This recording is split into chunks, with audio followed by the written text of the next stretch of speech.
Après l'étape de la Côte d'Ivoire, les acteurs de la thématique du handicap sensoriel en Afrique francophone se sont réunis à Cotonou au Bénin pour le 3e atelier sous-régional des acteurs d'Afrique de l'Ouest sur la déficience sensorielle. Ce rassemblement prévu du 28 octobre au 1er novembre 2024 réunit les représentants de plusieurs pays d'Afrique de l'Ouest ainsi que la France. L'objectif de cette rencontre est de renforcer le soutien opérationnel aux personnes déficientes visuelles et auditives et de dynamiser le réseau mis en place depuis 2011.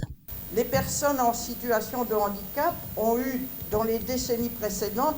légitimement le droit de revendiquer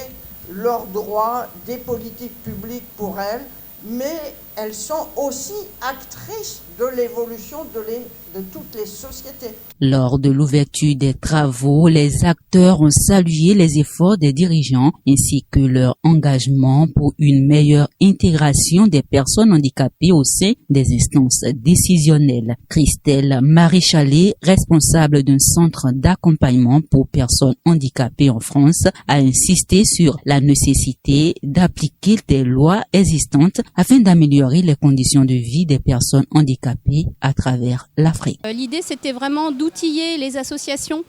qui œuvrent dans le champ de la déficience visuelle et auditive pour leur permettre d'exercer leur plaidoyer au sein de chacun des pays. Au regard des différents témoignages et des retours qu'on a pu avoir de leurs collègues, je pense sincèrement que chaque dirigeant d'association a pu se saisir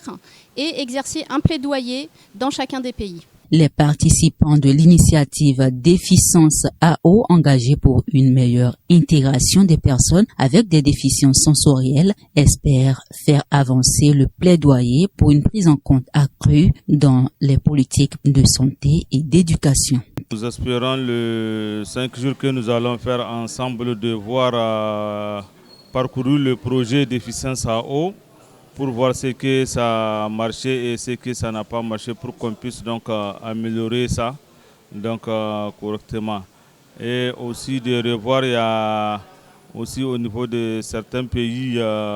qui ne sont pas toujours avec les pays de déficience à eau, comme Sénégal, comme le Mali qui se sont retirés, qu'on puisse voir donc dans l'avenir comment ce projet-là puisse penser à ces pays francophones pour qu'on puisse aller ensemble défendre donc la cause des personnes à déficience sensorielle. C'est une rencontre extrêmement capitale pour nous parce que l'enjeu est de taille. Nous savons que les activités de plaidoyer et de sensibilisation, qui sont les activités régaliennes des organisations de la société civile, se poursuivent,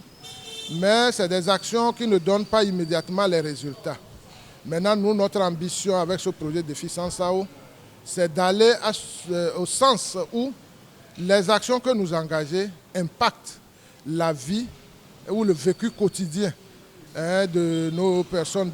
handicapées sensorielles,